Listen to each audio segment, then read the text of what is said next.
So welcome back to the Talking Ball podcast powered by Arbitrade. I'm Nicola Hume. I'm your host, and here we go. We have got so many comments throughout this entire season of, get Yuki on. We want Yuki. Where's Yuki? There he is. Hey, Yuki. Hello. How are you? Fantastic. You are tired, and that's fine because you've had a really busy day today, right? Yes, I had in the simulator for a whole day. Yeah, you probably much darker than this room, you know, stuck in the cockpit for 6 or 7 hours in a day. That's kind of usual for probably every team drivers, but it's quite tough. Yeah. I've got to ask though, because like, if I ever get stuck in traffic for like 3 hours or something, my bum goes a bit numb. Same. Where I've just been sat down for so long. So if you've been sat on the simulator for like up to 6.5, 7 hours, can you feel your bum right now? Is that cushioned enough for you? The thing is, I think actually what I was thinking about that, in the traffic, the car is doesn't move at all, right? Like literally barely, maybe you move, I don't know, a few meters per minute, I don't know. But at least simulator is consistently moving. That's true. You know, and for me, I don't like stuck in the same place doing nothing with no movements. I get it. And even like traffic, if the car is not moving, I will move myself as well. Like, I don't know, dancing or singing or whatever. At least in the simulator, whole things are moving. Yeah. And you feel every vibration like you feel in a car. Yeah. And I mean, you can say just consistently touching to the ground, right? Formula One car is touching to the ground. Simulator can replicate that. So yeah. You kind of feel, I won't say massage, but it's something. I'm just wondering if maybe Formula One cars should include massaging seats now. That'll be good, especially in simulator. Yeah. Yeah. That'd be really nice. That will help. That will maybe help for that too on formation lap. I don't know when qualifying between the Q2, Q3, Q1. What Q2, Q3, Q1? What's the? I don't know what order you're going in. It's fine. You've had a long day. It's not a problem. But obviously, I mean, as we're recording this right now, we are straight off the back of summer break. So what have you been up to during your time off? Yes, I went to Japan first. Very nice. Yes, actually straight into Suzuka track. Oh, okay. Yeah, so... Well, that's not time off then, is it? Actually, yeah. I mean, surprisingly, after Hungary race, I came actually UK. Yeah. For simulator.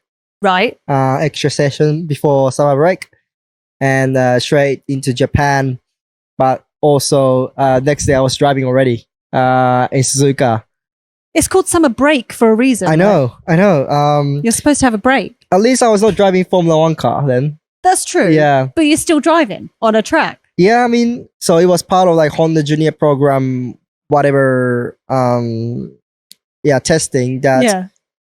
You know, the drivers who want to step into single seater from karting, they do whole year testing, and I got invited with that, and I drove a little bit with the regional Formula 4 car, whatever. Oh, that's nice. With them, and you know, the last 5 years I was driving mostly Formula 1 car. Yeah. And you know, sometimes you wanna experience other car to kind of stretch out the kind of capacity of the driving style you can, you used to have or whatever, because Formula 1 car is it's fun to drive, obviously the best car, but you have kind of driving style, you know, and it's a bit different to compare to Formula 2 or Formula 3 or Formula 4, obviously.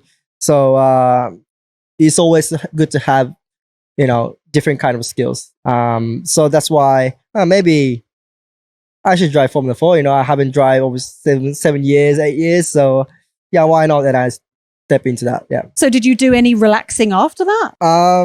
Yes, I did. I mean, after that, finally I went to Tokyo and, you know, spent with my friends. There's so much time in the year that you can spend with my friends, you know, in Japan especially.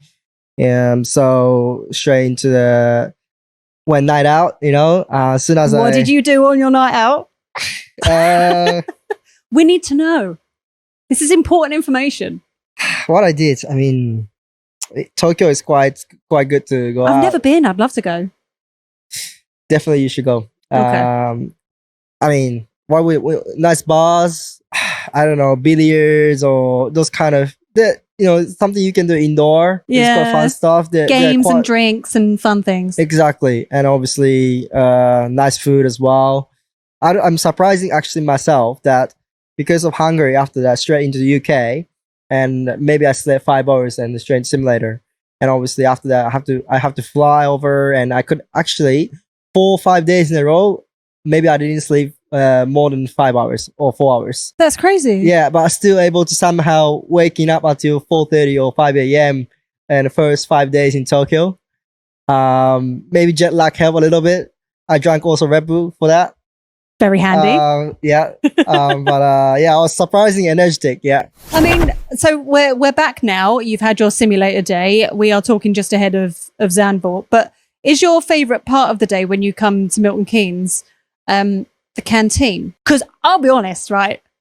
Whenever we're filming and doing some talking ball stuff, we go into the canteen for lunch.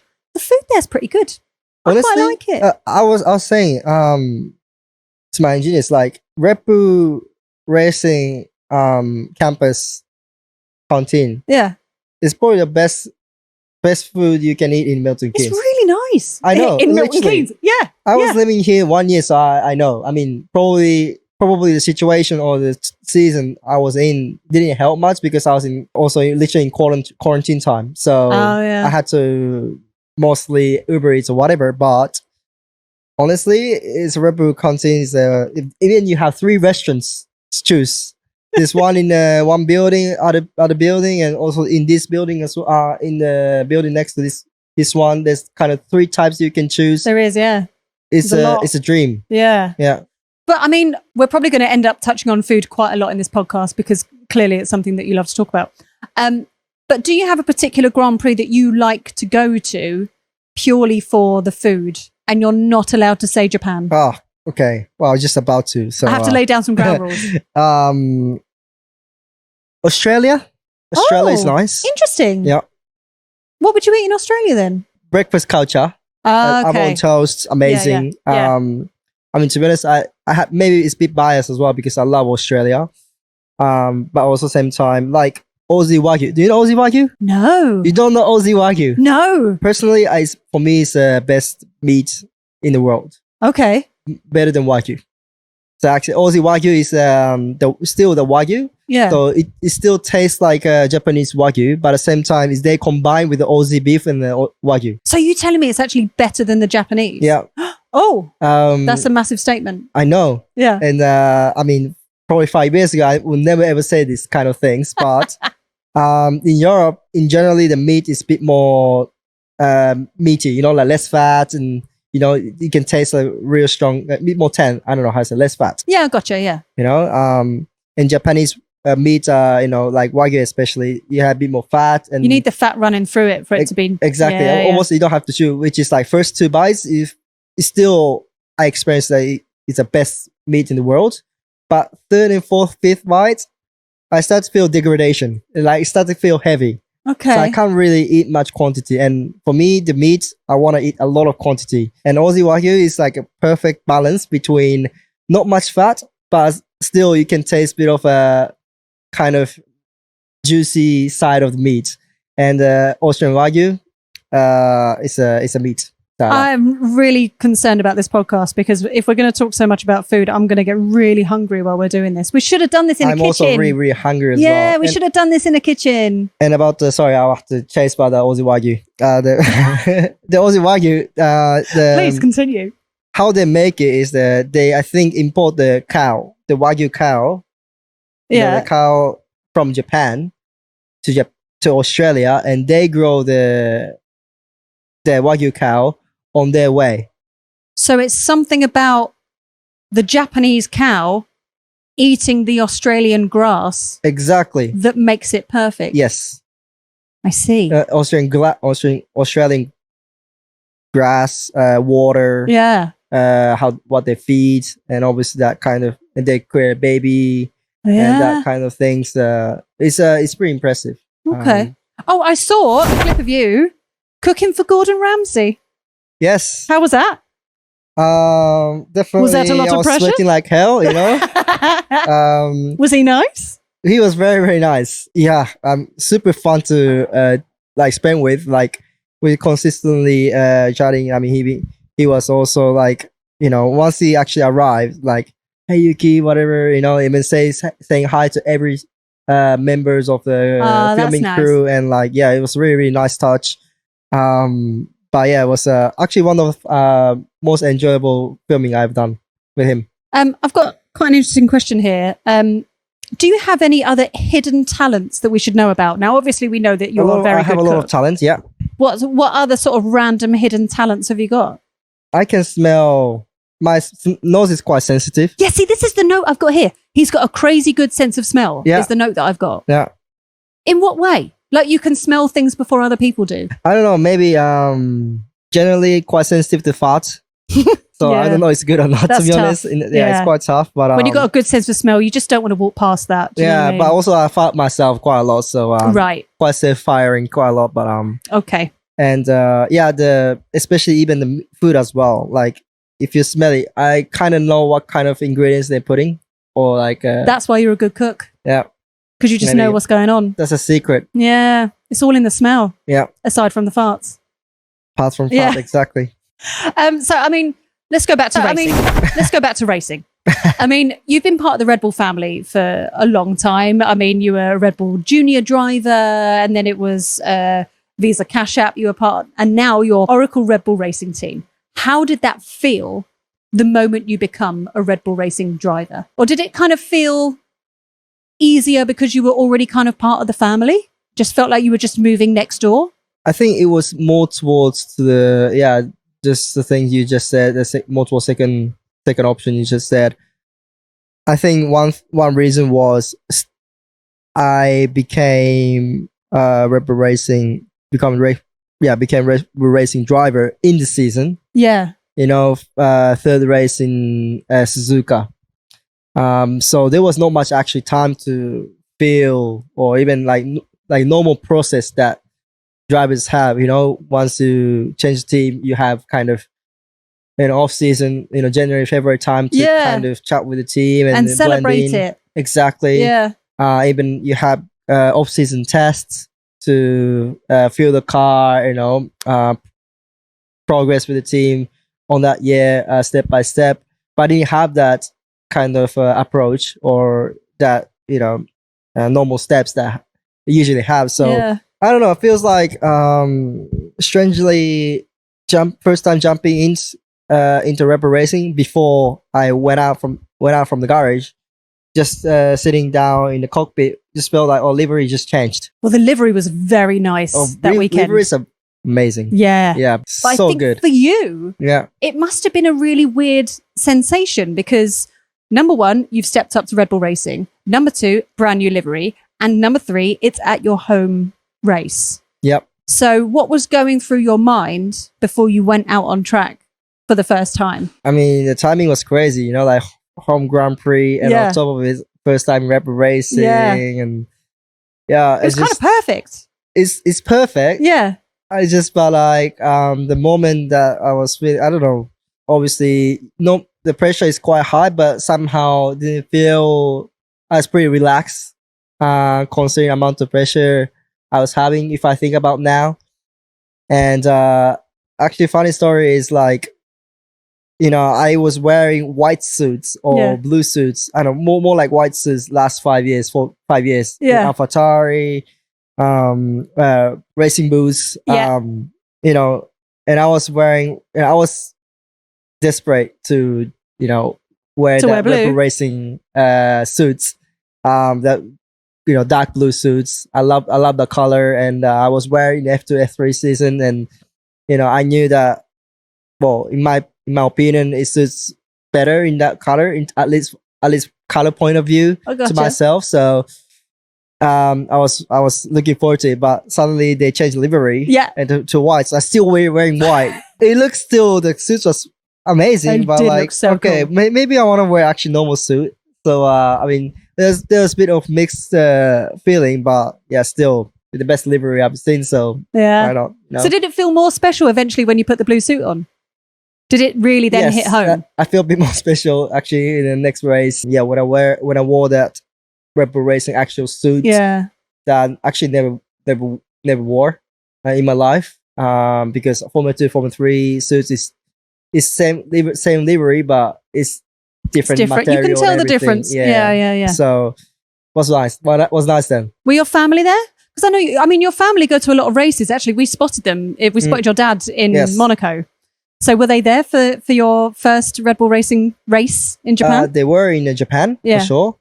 Yeah, I mean, I didn't really have time to ask chat properly about the, what they're feeling or, and then post race after Suzuka, because I went straight to Europe, whatever. But yeah, they came quite often this year to the European races. That's nice. Yeah. Really supportive. Yeah, definitely. Definitely this is the most so far the races they have been. So yeah, it's good that we see each other often compared to previous years, and I think they're gonna even come to the two races later in Monza. I love that. Yeah, looking forward to it for that. So a member of the Talking Ball team actually knows a producer of a very well-known Formula One documentary. And they said of all of the 20 drivers, none of them provided as much gold content as you did. Apparently, you were the one that delivered the best of the best when it came to the talking head stuff for that very well-known documentary on Netflix. Really? However, a lot of it couldn't be used because a lot of it was too rude. Yeah. So how do you feel about that? You gave some dynamite content, but they couldn't use it because you were too rude. Yeah, but it's their problem, like they're too strict. I know, it's like all around the age have to watch that movie. I don't know that. It has to be family friendly. Yeah. I guess. I mean, I don't think I'm saying that. I don't know what kind of bomb I'm putting in the word. There's no pressure on this podcast, by the way. You can say whatever you want. Okay. But yeah, still the race week ahead, so I have to. Normally, actually, a week before, I try to reduce the amount of swearing or swearing or anything that potentially it will damage my it will damage my results. I try to reduce it.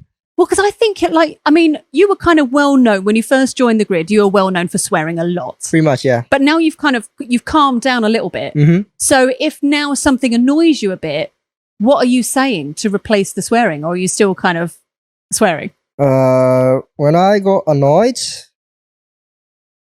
I just don't press the radio. Okay, that's the way to do it. Yeah. I learned that, actually, you don't have to really press the radio. What's the point you press the radio to share you don't have to really share the moments with the engineers, whatever, because it's your problem. So actually, I learned that I don't have to press the radio. I think that's the main key. But still, sometimes I shout in the helmet. Yeah. Which is kind of the normal routine, let's say, from the kids. When I had stressful moment, I was always shouting the helmet, and that works. So basically, you're still swearing just as much, but we're not hearing all of it. Not just as much. I still try to calm down as well, but there's some bits and bobs there. When it comes to Formula One itself, I think there are a handful of drivers that have everyone that loves them. I think you're one of them. Yeah. I think Isaac Hadjar is another. Yeah. I think Fernando Alonso is another one. I also think Nico Hülkenberg's another one, where regardless of what team you're supporting, they will always also root for you, because there's something about you and something about those other drivers that just kind of bonds with every Formula One fan. So do you feel pressure in terms of that? The fact that you are kind of universally loved by every single Formula One fan. I don't know anyone that doesn't like you. It's good that I got support from a lot of fans, and that's why also I want to perform as much as possible. And I appreciate that. And but yeah, I don't definitely necessarily feel like any pressure with that. Okay, that's nice. Yeah. I mean, so we're talking to you off the back of a sim racing day. But did you also do sort of any exercise today? Like, have you played any paddle, anything like that? I would love to. I mean, I try to, but I try to, give some ideas to engineers. Like, let's try to paddle or tennis, kind of distract a bit of, or, reduce a bit of the sometime time for the simulator. But, Yeah. it's really important, partly for the race week. So yes. I won't say that, but sometimes actually we do after the post simulator session, like normally finish at 5:30, so like 6 o'clock, 1 hour we do a bit of paddle session, which is quite nice. Yeah, because there's a paddle court here, isn't there? Yeah, but you feel everybody's quite tired after simulator session. Gotcha. Yeah. Well, I mean, we've been trying to kind of get to know your workout routine because, I mean, being a Formula One driver, you have to be extremely fit to be able to do it. So we've had words with John, your wonderful trainer. Okay. So this is how this is going to work. We have a phone that we're going to hand you right now from producer George. How have I been roped into this? Yuki, they wanted your favourite Yorkshireman to come and speak to you for a few minutes, so I'm going to get asked some silly questions and we'll see what happens. So we have asked John some questions and I want to see if you can guess what his answers were. So I'm going to ask you the question and then you can swipe along. Yes. Okay. And then see if you can get the answer right for what he said. So we asked John, don't press play yet. We asked John, what's Yuki's favourite exercise? What do you think he said? I mean, like training, I guess. Yeah. Deadlift. I think deadlift. Okay. You can press play on the next video. What's Yuki's favourite exercise? Yuki thinks of himself as a Captain America these days, and I'd say that because of a big deadlift. The man's got a big deadlift these days. Double his body weight, you know. That's right. Double your body weight you're deadlifting? Yeah. That's amazing. No, I think I changed my mindset when I do something strength workout. Yeah. Like, especially after what I watched the Captain America, like his body's amazing, and maybe if I think like that most way, of his body's like CGI, right? Captain America, when he changes his body. Yeah. Most of it's surely CGI. That can't be. Is his body real? No? Captain America. Let's put real I'm body. I'm looking at the production team now. Let's put the real body, please. I always actually, when I do, pull ups or deadlift, right. I try to imagine, but I was right anyway. You were right. Well done. Next question. What is Yuki's least favorite exercise? Least favorite, I think, cycling intervals. Okay. Least favorite exercise. You know what? I was thinking about this. I was thinking about saying mobility, but I'm gonna challenge that and say he doesn't have a least favorite exercise because he's Captain America, because he loves the gym. You don't have a least favorite because you love the gym. That's not true. Like I said, I'm sensitive to smell, so I can smell something just every gym have. Yeah. Which he don't understand, but still, anyway, I mean, that was the 6 years ago that I just said I don't like gym. I get it. Now, still, I hate gym, but different mindset, Like, John makes it more fun, right? John makes it more fun, and I started to see some benefits that training in the obviously performance in the race, but also you see the body's changing a little bit. You're having a bit more six pack like Captain America. Very nice. So, yeah. Okay. I kind of different mindset now. But yeah, I have a least favorite. Okay, next question. What is the best way to motivate Yuki? Oh, easy. Food. Press play. Food. Done. The man eats more food than me. Simple said. That's it. That's it. Yeah, food. Yeah. Okay. So I'm assuming what would be nice, right, to get you sort of running on a treadmill is to give you like a helmet with, I don't know, like some really lovely, like a lovely bit of steak on the end of it, and you've got to chase after it. That would get you going. But how about just you grab in the hand and eat it? Or you would cheat and just eat it. Yeah, sure. But, okay, next question. Yeah. Has Yuki ever had a tantrum? A lot. Has Yuki ever had a tantrum? On the tennis court. You know that character from Moana, the chicken? Hey, the chicken. And he goes, "Wah!" I know, honestly, I don't know. That's what Yuki does on the tennis court all the time. I think he showed me some, he showed me the character, maybe that I'm imagining. Hey, the chicken. But even also like, he showed me, actually, somehow I like this character, so I show him, and actually it's you, which was the Mr. Incredible baby. Oh yeah, you know, when Jack, when he get angry, like he's apparently I'm like that. I can see that. Yeah. Right, last one. What is the weirdest excuse that Yuki has used to avoid a training session? I don't really avoid training. So not sure. I said ever, to be honest, excuse to avoid Yeah. Okay. I think he'd like an excuse to avoid a training session. I think he'd like to say he's got children so he could avoid training. But actually, he never misses a session because he loves it. There you go. He knows Smashed it. Yeah. Absolutely smashed. You clearly know each other really well. Yeah, because that's good. Good that he knows it. And yeah. Sometimes he don't really ask me that did you do training or what? You know, the thing he planned. Yeah. And obviously, I want to tell myself to him that I did it, everything. You know, I want to get some compliments from him because you know. But right. I don't. But yeah, I do training. I don't really want to miss the training because I know that, you know, coming into the race week on Thursday, that having in my mind that okay, that I missed the session, which maybe I could have done. Gotcha, yeah. Alternative day or different day, whatever, you know, still I could able to give some effort to make it work. So I don't really miss the session.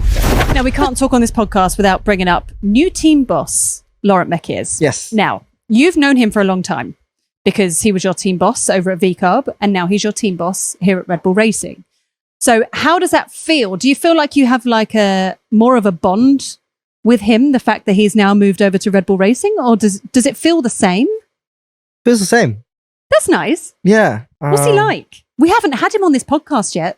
I still remember first time we met was, I don't know, in cafe in Faenza. Actually, he came over and spoke about the, you know, racing booths, and we normally actually talk about the outside racing. Okay. Even though obviously we talk about racing as well, but like I went to his couple of times. You know, we went dinner for together. Like actually, I see him as a like just general friend. That's nice. And you know, without him, I wouldn't able to you know, had a good result or able to progress in the VCARB last year, and we had good memories a lot of times together. So yeah, it just he came back to Red Bull Racing, and yeah, it just feels like same as how I was working with him in VCARB. Right, we've got loads of questions from listeners, by the way. Oh, I didn't know that. There's have you seen how thick this is? You're not going to bed until like 10 o'clock tonight. No, we're just going to force you to stay here, I'm afraid. I'm hungry. We can get some food like delivered here or something. It's fine. This is from Aja in the USA. What do you consider to be your greatest achievement thus far in your Formula One career? The greatest achievement, right? Yeah. P3 in qualifying last year in Brazil. But I was actually changing my mind. Just, I think, stepping into Red Bull Racing. Okay, yeah. So far in the Suzuka Home Grand Prix. That's the perfect answer for the Red Bull Racing podcast. This is from Savannah in the UK saying, what's your favorite Japanese recipe that you can recommend to people learning how to cook? Perfect recipe, easy. This one called soba noodles. Yeah. That you can buy. Oh, I start getting really hungry. Soba noodle. Which same as, you know, pasta, how you actually make the noodles. So boil the water, put the soba noodles. Actually, don't put salt. That's the difference between pasta and soba. But just boil it maybe 6 minutes, depends on the manufacturer. And there's actually fish-based soup or soba soup that also you can buy in Amazon or supermarket, and just dip it in the noodle into that and eat it. That's probably simple and very healthy actually noodle you can eat. I'm really hungry right now.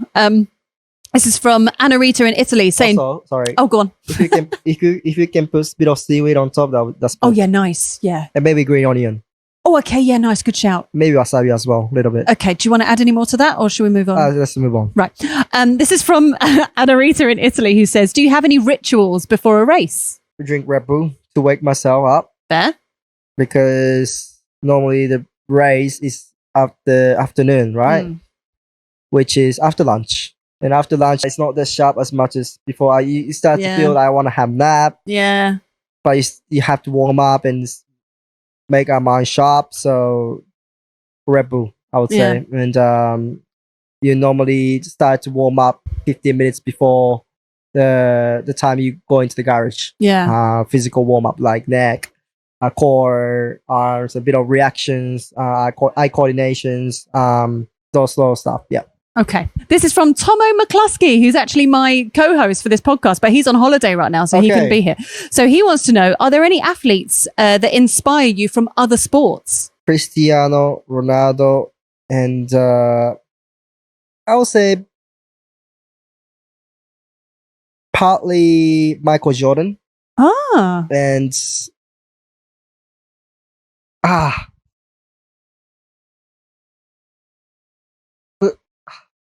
I forgot the name. Why I forgot the name? What sport is it? Still basketball. Oh, I'm useless with basketball. I only know LeBron James. Because recently I'm watching Last Dance. Scottie Pippen? No, the other one. Dennis Rodman. Okay. Have you met any of them? No. One day. Actually, I saw Michael Jordan. You just saw him, but you didn't get it. Coming to track or whatever. Okay. Even Cristiano Ronaldo, I never actually seen him yet. How do you think you'd react? Currently training in the same facility at the same time. Oh man! But just different floor. Yeah, I just missed it. So, you could have met him. Yeah, I know. It was pretty sad afterwards that when I recognized it, but it's okay. I leave him work, and One day. Yeah. How do you switch off after a race weekend? So like once all the racing's done, everything's done, and I'm assuming you just then travel back home. What do you do to kind of wind down? Because I mean, driving at full blast for 2 hours is a lot physically and a lot mentally. So what do you do immediately after to kind of, after all the media stuff? Depends on the race. Right. But on how it's gone. Well, if the race is good, maybe, I don't know, you celebrate a little bit, go out. But yeah, you have to be nice, really, really nice race. Otherwise, just go back to my home. And I think going back to my home, already being home, is already helped myself resetting, because also choosing my home actually, or apartment, I put some efforts. And yeah, I'm really, really happy with my place, and that kind of smell inside the house, and I don't know, the foods inside or whatever. It helps me. A bed, especially. Oh god, yeah, you need a comfortable bed. Exactly. Yeah. Yep. But we need to talk about the fact that, I mean, we know that you love to party. Yep. I mean, over the years, you'd have nights out with Pierre Gasly because you were really close when you were teammates years ago. Karaoke as well. Do you still do a bit of karaoke? Yeah, I mean, I love to sing quite a lot. What's your song that you normally go to? Well, Japanese songs. Actually, Shawn Mendes. Yeah. Shawn Mendes. Nice. Yeah. In karaoke, actually, to want to hype up a bit of a mood. Yeah. Quite nice. I mean, the thing is, I don't listen much to the English songs or, something like that. Because when I'm in Europe, I miss Japanese. So I tend to always listen to Japanese songs. Yeah. But actually, the funny thing is, when I go back to Japan, I miss some English side. So I listen to that's nice. like pop music. Yeah. So yeah, it's but mostly I'm in Europe, so listen to Japanese songs. Mainly I'm singing Japanese songs in karaoke. But yeah, I'll put some English song. Yeah, sometimes. Yeah. Are you still close with Pierre? You had a nice bromance going on. I mean, before summer break, we went to paddle session. Because we live in the same country, and we're actually teammates together and trying to beat the two guys that I actually beat in week before. Okay. And actually, that time we beat back. So you won. Two, so we won. So beautiful. Yeah, I mean, we had dinners as well, so we still have definitely a good relationship. It's good that someone having good relationship living nearby. So yeah, it's good. So in terms of like going out partying, who on the grid would you prefer to go out and party with? Pierre, for sure. Have you gone out with Max yet? No, Never, I think. Never. What do you think that would be like? It would chaos. But I think what we're going to drink is probably gin tonic. It's all he drinks. Yeah. So all he brings up is gin and tonic. He's the one who actually introduced me gin tonic. Oh, really? Yeah, first time. I never had gin tonic. And I think it was Max's PJ or whatever. And I was in there and he recommended me gin tonic. So, okay, why not? And it was really, really good. So it's nice. It's very refreshing. Since then, I love gin tonic, actually. Nice. And that's all Max's fault. Yeah. Right. So, Thanks, Max. I mean, over the years, you've had a lot of teammates. You're now teammates with 4-time world champion Max Verstappen. So what I want to do is I want to go through your teammates and I want you to describe them in one word. Okay. Ready? Yes. Pierre Gasly. Brother. Daniel Ricciardo. Teacher? Not teacher, it's wrong. Mentor? Mentor. What's that mean? Like someone that you look up to. Yes, mentor. Yes. Nice. Thank you. Nick De Vries. We were racing from quite long time together. Yeah. So I don't know. You can't say old friends because I can allow you old friends. Okay, old friends. I'll allow this. Thank you. But just once, because you've got one more person. Yes. One word for Max Verstappen. Where's Isaac? Oh, and Isaac, of course. Isaac Hadjar. Bro. Nice. Brother. And Max Verstappen. Gin tonic. Well, okay. We'll allow that as just one long word. That's fine. Gin tonic. Right. Here's how we're going to move on the interview. We've got a load of questions that have come in from your biggest fans, or shall I just say, sorry, your smallest fans.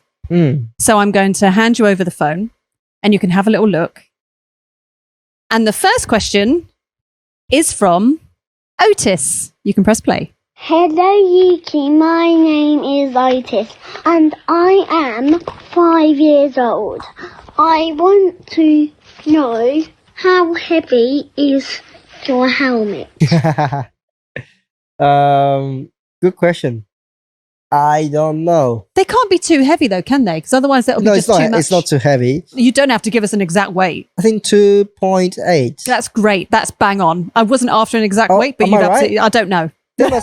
Same as that. This is Max's. Yeah. Thank you. I feel like his helmet is lighter somehow. 2.8. I don't know. 2.8. That's what we're going for. It's a very specific answer that we're giving Otis. The same as a can of Red Bull. Heavier than a can of Red Bull? Heavier than a can of Red Bull. Well, actually similar. No, it can't be. 150. I don't know. I think 2 kilograms. Okay. Your next question is from Ada. Hello, Yuki.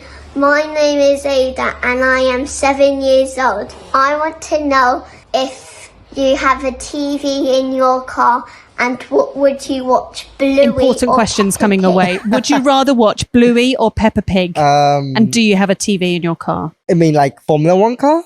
I'm assuming day-to-day car because you can't be watching Bluey while you're driving around a track. That's true. As much as it's a great show.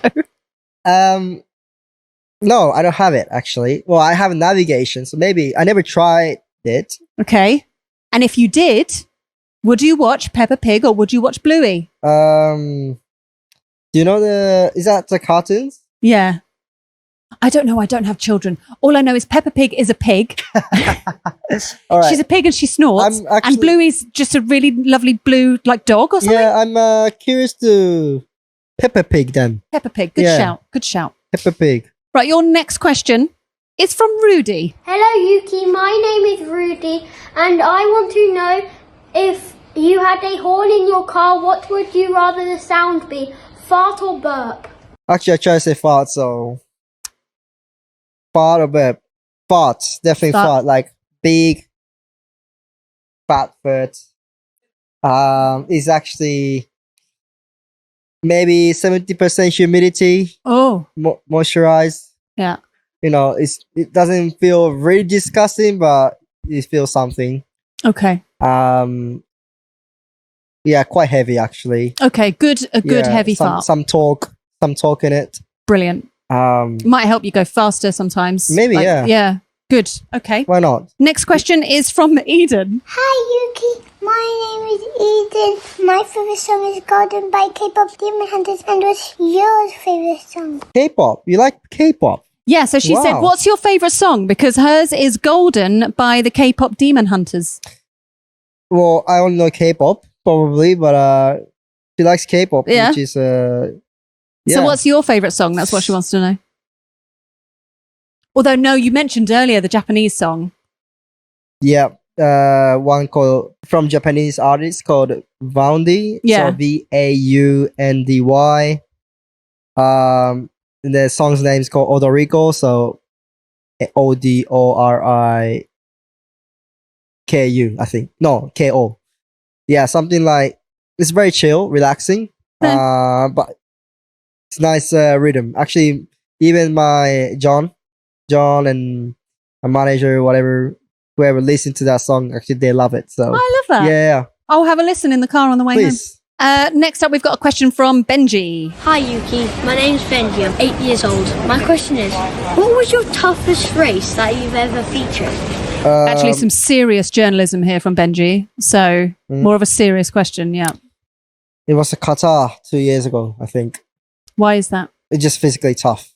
Yeah. It was 40 degrees. Oh, I remember that race. Yeah, 40 degrees. I think it was 70-80% humidity. Yeah. And I think Qatar is one of the toughest track in the calendar anyway, with any condition, because most of the corners are fast corners. So you feel a lot of G-force every laps. There's a 14 corners that you have a decent G-force anyway. Right.